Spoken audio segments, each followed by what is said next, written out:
Assalamualaikum warahmatullahi wabarakatuh. Saya Febriani, mau sedikit sharing tentang salah satu puisi mengenai pola pengasuhan yang menghargai sudut pandang anak. Sebelum lebih jauh saya bahas, saya ada cuplikan video sosial eksperimen tentang anak yang dimarahi oleh ibu kandungnya di tempat umum. Video ini saya dapat dari YouTube channelnya Trans TV. Silahkan tonton videonya.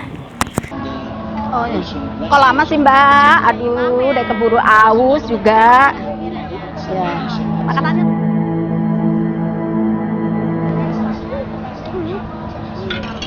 Tuh, kamu tuh gimana sih? Makan nggak di mana-mana masih tumpah. Ambil, ambil.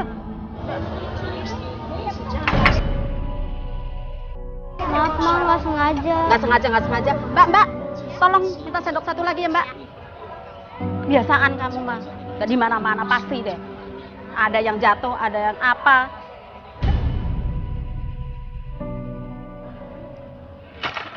Tuh kan,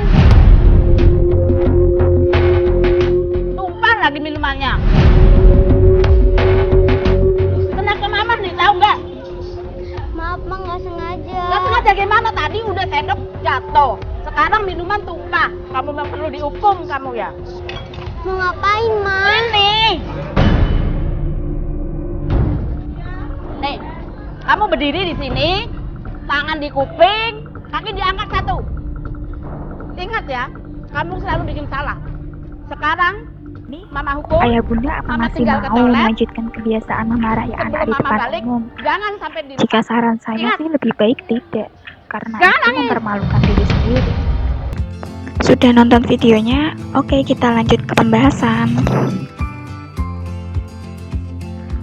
Dari ke-12 pola pengasuhan yang menghargai anak, saya memilih puisi yang ke-6.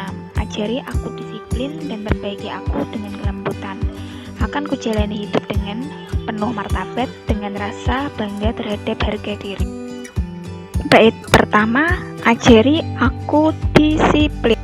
Dalam hal ini orang tua tidak boleh menerapkan istilah jargoni. Kalau orang Jawa bilang iso ngajari tapi ra iso nglakoni. Jika ayah bunda sudah mantap melakukan positive parenting, seharusnya orang tua konsisten. Karena disiplin itu bukan hal yang mudah. Menjadi role model yang baik dan melakukan pembiasaan setiap hari itu bisa dijadikan solusi dalam hal ini. Karena disiplin memang harus dibiasakan sejak dini.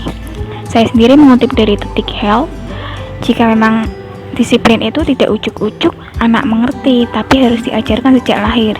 Seperti jam berapa anak tidur, jam berapa anak mandi, jam berapa anak makan. Lalu ketika orang tua membiasakan anak dengan kedisiplinan, maka saat besar nanti, anak akan tertanam tetap seperti itu. Jadi bisa lebih terkontrol nantinya. Bait kedua, dan perbaiki aku dengan kelembutan.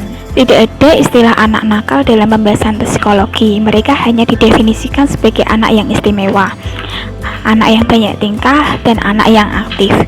Jadi, orang tua harus menghindari tindakan membentak atau melakukan kekerasan, apalagi kalau melakukannya di depan umum. Bukannya akan menjadi sikap anak semakin baik dan menuruti aturan yang orang tua berikan, ini justru membuat dirinya kesal karena dipermalukan di depan umum. Bahkan bisa jadi trauma. Akan lebih baik jika orang tua menunjukkan sikap yang lembut di depan anak. Bisa dimulai dengan nada lembut dulu tanpa membentak. Orang tua juga bisa mengajarkan anak untuk meminta maaf jika memang dirinya salah. Dengan bersikap lembut, anak akan merasa kalau orang tuanya itu menyayangi dirinya. Pelan-pelan anak akan menyadari jika yang dilakukan dirinya itu memang tidak baik.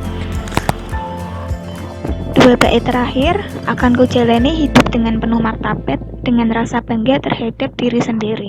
Dari 2 bait puisi terakhir, kita akan tahu bahwa anak yang tumbuh dalam cinta, secara sadar anak tersebut akan berbuat yang terbaik dan sesuai dengan tata nilai kemanusiaan.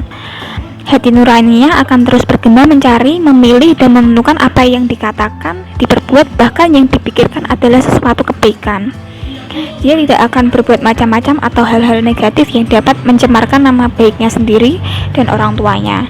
Dia akan menjaga martabat keluarganya dengan tutur kata dan perilaku yang baik, serta tertanam nilai yang pernah mereka alami dalam keluarganya. Terima kasih yang sudah menonton video saya sampai selesai, semoga bermanfaat.